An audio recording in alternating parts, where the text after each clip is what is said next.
Hi అండి, నమస్తే. Welcome back to అక్షరారుష్క ఛానల్. ఇవాళ వీడియోలో సింపుల్గా క్విక్గా అయిపోయే బీరకాయ టమాటా కర్రీని టేస్టీగా ఎలా చేయాలో చూపిస్తాను. ఇది రైస్, రోటీ, చపాతీలోకి చాలా బాగుంటుంది. ఇప్పుడు స్టవ్ వెలిగించి ఒక ప్యాన్ పెట్టుకోవాలి. ఇందులోకి 1 టేబుల్ స్పూన్ ఆయిల్ వేసుకోవాలి. ఆయిల్ హీట్ అయిన తర్వాత 1 టేబుల్ స్పూన్ పోపు దినుసులను వేసుకోవాలి. అంటే శనగపప్పు, మినప్పప్పు, ఆవాలు, జీలకర్రను వేసుకోవాలి. ఇప్పుడు ఎండుమిర్చి, కొంచెం కరివేపాకు, ఒక మీడియం సైజ్ ఆనియన్ను ఇలా చిన్న ముక్కలుగా కట్ చేసుకొని వేసుకోవాలి. ఒక పచ్చిమిర్చిని ఇలా చీలికలుగా కట్ చేసుకొని వేసుకోవాలి. ఆనియన్స్ ఇలా లైట్గా ఫ్రై అయిన తర్వాత 1/2 టేబుల్ స్పూన్ జింజర్ గార్లిక్ పేస్ట్ను వేసుకొని కలుపుకోవాలి. అల్లం వెల్లుల్లి పచ్చివాసన పోయి ఆనియన్స్ ఈ విధంగా ఫ్రై అయిన తర్వాత 1/4 కేజీ బీరకాయలను చెక్కు తీసి శుభ్రంగా కడిగి ఈ విధంగా చిన్న ముక్కలుగా కట్ చేసుకొని వేసుకోవాలి. ఇప్పుడు 1/4 కేజీ టమాటాలను కూడా శుభ్రంగా కడిగి ఈ విధంగా చిన్న ముక్కలుగా కట్ చేసుకొని వేసుకోవాలి. ఫ్లేమ్ని హైలోనే ఉంచి ఇలా ముక్కలని మొత్తం అంతా కలిసేలాగా కలుపుకోవాలి. ఇప్పుడు 1/4 టీ స్పూన్ పసుపును కూడా వేసి ఒకసారి అంతా కలిసేలాగా కలుపుకోవాలి.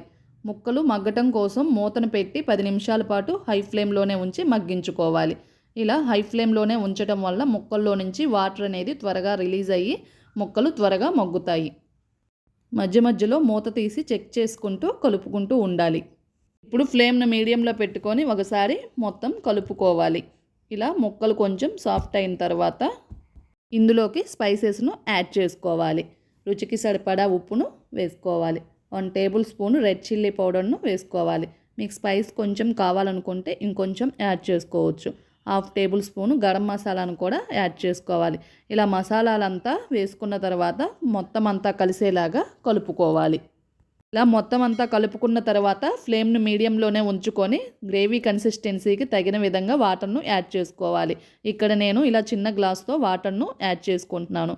ఇప్పుడు ఒకసారి మొత్తం అంతా కలుపుకొని స్పైసెస్ని చెక్ చేసుకొని సరిపోకపోతే అడ్జస్ట్ చేసుకోవాలి. ఇలా మూతను పెట్టి 5 నిమిషాల పాటు మగ్గించుకోవాలి. మధ్య మధ్యలో మూతను తీసి కలుపుకుంటూ ఉండాలి. ఇలా గ్రేవీ కన్సిస్టెన్సీ వచ్చి పైన ఆయిల్ అనేది సపరేట్ అవుతుంది. ఇదే స్టేజ్లో సన్నగా తరిగి పెట్టుకున్న కొత్తిమీరను కూడా యాడ్ చేసి కలుపుకోవాలి. ఇప్పుడు స్టవ్ ఆపేసి దీన్ని ఒక సర్వింగ్ బౌల్లోకి సర్వ్ చేసుకోవడమే. అంతేనండి, ఇలా ఈజీగా సింపుల్గా బీరకాయ టమాటా కర్రీని రెడీ చేసుకోవచ్చు.